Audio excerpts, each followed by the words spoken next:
Hey everyone, welcome back to our second project. This is a 1970s-ish Drexel buffet. It has 3 drawers on each side that you can see, and there are another 3 drawers hidden in the center door.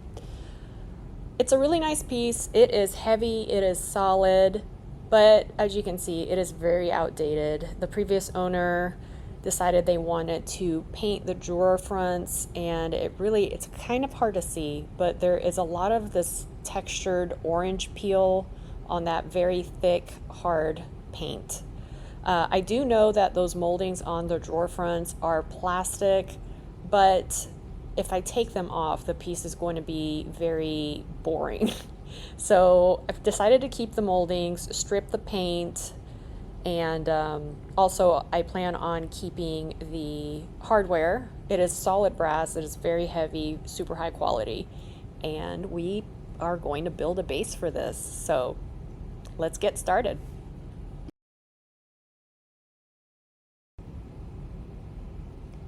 First step, I wanted to see what was underneath the finish on the top. So I used my Smart Strip cream based stripper by Dumont to see if I could cut through that thick finish. It looked like there might be some nice wood grain under there, so I wanted to take a look at that first. I applied it. It didn't work great. It is an eco stripper. I think I wasn't patient enough, so I didn't leave it on there as long as I should. Some of the finish did end up coming off, but I quickly realized that I was going to have to pivot and pulled out my sander and got to work after I scraped all of the stripper off.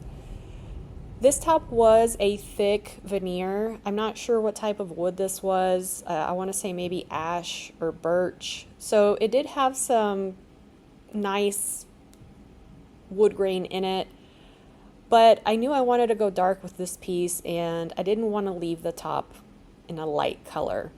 You can see here shortly what it looks like wet, and even though it is beautiful, it wasn't the look I wanted to end up with this piece. I decided to apply some spray shellac to the top just to seal in any sort of tannins, oils, waxes that may have been on there. I don't know how the previous owner was taking care of the piece. Sanded that shellac back. This is just a preventative measure. And then proceeded to tape off the top so I could get to work on the rest of the piece.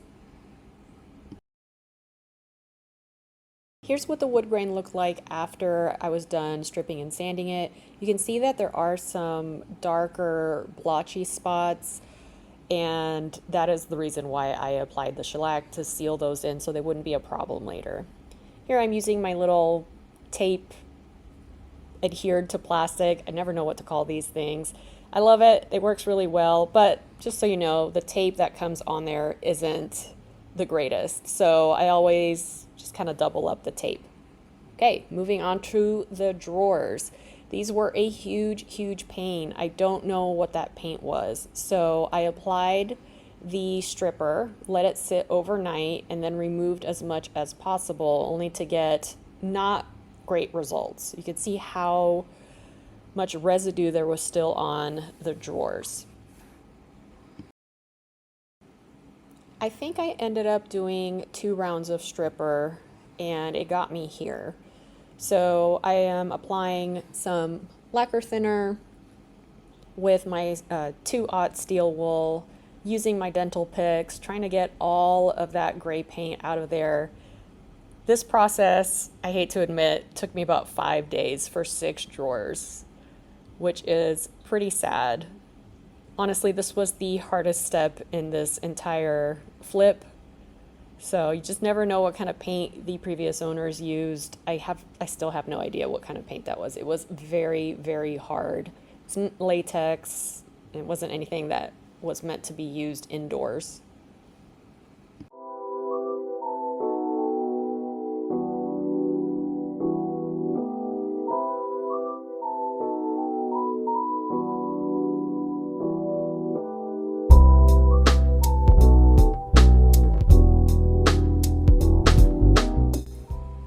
continued this process for all 6 drawer fronts, and finally, when I was happy with how paint-free they were, I taped them off so I could eventually get them ready for prime and paint. I know some people don't tape off the drawers. I do go through this step. I feel like it just makes work so much easier later down the road, but some people feel like if you're going to sand the drawers anyway, what does it matter if there's a little bit of paint on them? I don't know. I try to tape.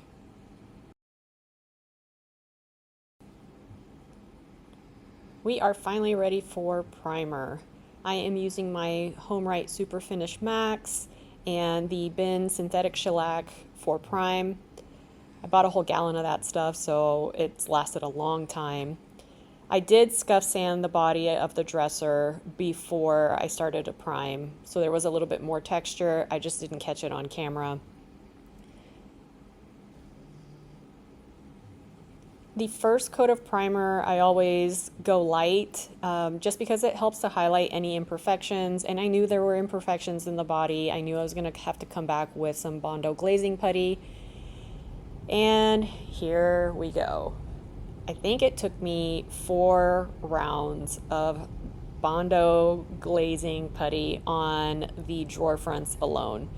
A lot of the plastic molding around the lip was actually tearing off after I was trying to strip the drawers back. So this was a process.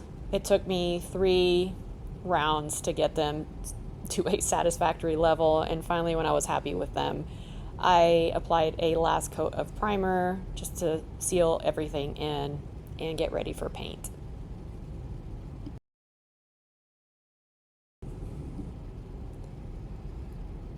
Before painting, I did use a spongy, squishy sanding pad to lightly go over the last coat of primer to knock back any sort of dust nibs or particulate that may have fallen onto the primer as it was drying. I find that this always gives a super buttery finish.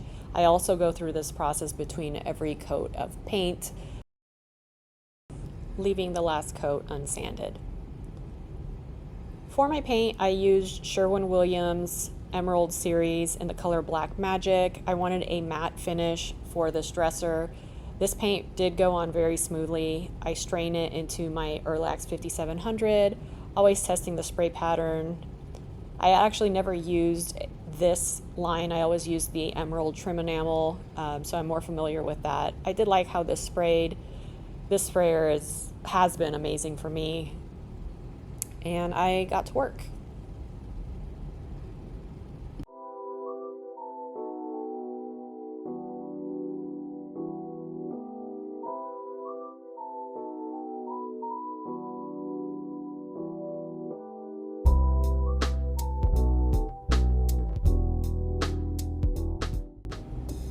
If you've made it this far and you enjoy my content, please subscribe to my channel. As a new channel, I really appreciate it. So after my first coat of paint dried, I did go through and again lightly sanded, second coat applied, and then I decided while that was drying to start working on the hardware. I soaked the hardware in Barkeeper's Friend overnight. There was a lot of tarnish on these, but they did polish up nicely, and I really liked the patina. Now for the fun part, let's work on building a base for this dresser. I used 2x2s for the legs, which in reality are 1.5 by 1.5. I knew I wanted it elevated about 6 inches more from the ground, so I cut the legs first. I used white oak for this, which is a really hard wood. I needed something that I knew was going to withstand the weight of this dresser. So I cut the 4 legs with my miter saw.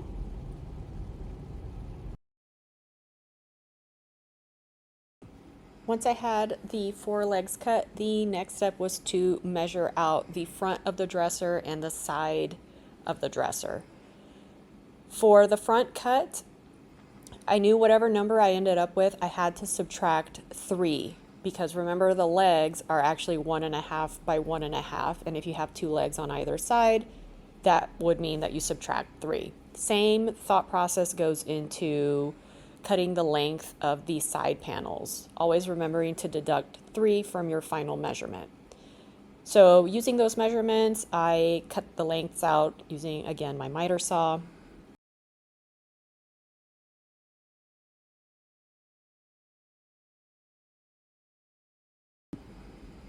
And once I had my wood cut, it was time to drill the pocket holes. I used my Craig jig. You have to measure out the wood, set the collar of the drill to your measurement, and secure your wood piece and drill your pocket holes. For the side pieces, which are shorter, I think I drilled 6 pocket holes along the length, and then you have to drill 2 pocket holes that will eventually screw into the legs.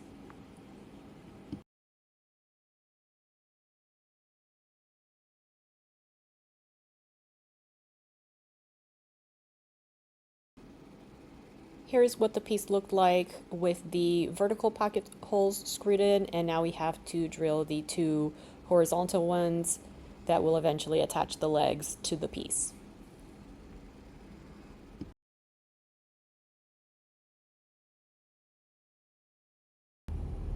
So I repeated that same process with the second side panel. Here is what the finished piece should look like. Then I got to work on the long front panel piece. I spaced the pocket holes about 6 to 8 inches apart from each other. So I drilled all the verticals first and remembered to drill my 2 pairs of horizontal pocket holes after. The next step is to cut optional angles for the legs. This is not a safe process. It took me a while to muster up the courage to do this. You definitely do not have to do this. My miter saw is not capable of making this cut, so I definitely had to get creative and prop the legs up in a way that I could safely make the cut. After that, I decided to sand all the pieces back because from the manufacturer they come with like a coating, and then I worked on assembling the base. This is much easier if you have 2 people, but between some clamping and wood glue, I got there. After the glue had set, I used the pocket hole screws that come with the Craig jig assembly and attached the side panels to the legs.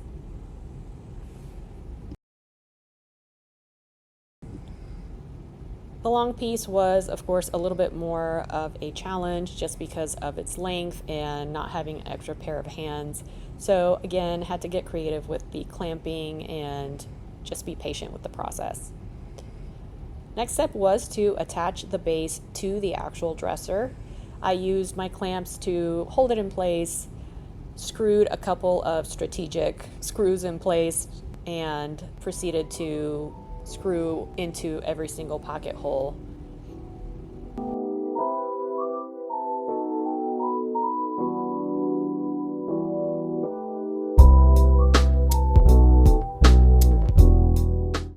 Here is what the base looked like after it had been attached to the dresser. I was really happy with the look of it. It really refined the dresser quite a bit. My next step was to figure out what look I wanted for the top and the base. I didn't want to paint. I wanted something a little bit more unique, so I used Rubio monocoat process called cerusing. I used intense black for the pre-stain. You wipe it on and essentially wipe it off. Now, since white oak has some very deep grain pattern, it was not going to fill in every crevice, which actually is what you want with this product. The second step is to use their oil plus 2C and accelerator. This is a 3-to-1 ratio. I use the color honey. Again, very easy to apply. You basically wipe it on with a non-scratch pad and again wipe it off. The result was tremendous. I was very, very happy with this. It was really unique and it really made the dresser pop.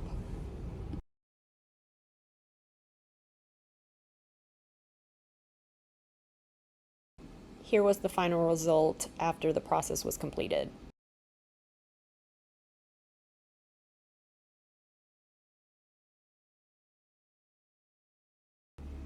Next, I used the same method on the top of the dresser. Now, I knew that the wax, the honey colored wax, was not going to take as well because the grain pattern on this veneer was not as deep as that on the base. And indeed, that's what ended up happening. At first, I didn't know how I felt about the look of it, but it did add a little bit of interest to the top, and my other option was to paint it, which I didn't want a painted top.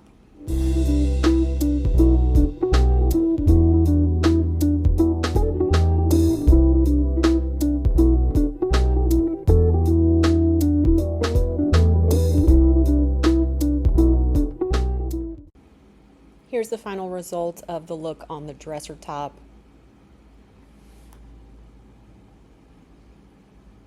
I then turned my attention back to the drawers that had been the bane of my existence up until this point. I unwrapped them, made sure that the outsides had been sanded clean, there was no major blemishes on the inside, used some Danish oil to refresh both the inside and the outside just to make the grain pop a little bit more. And after that had happened, I took them inside to line them with some peel and stick wallpaper. I do line all of my drawers. I feel like my buyers respond well to that. This is the wallpaper I found on Amazon. It has this kind of mystical vibe to it, which I think paired well with the dresser overall.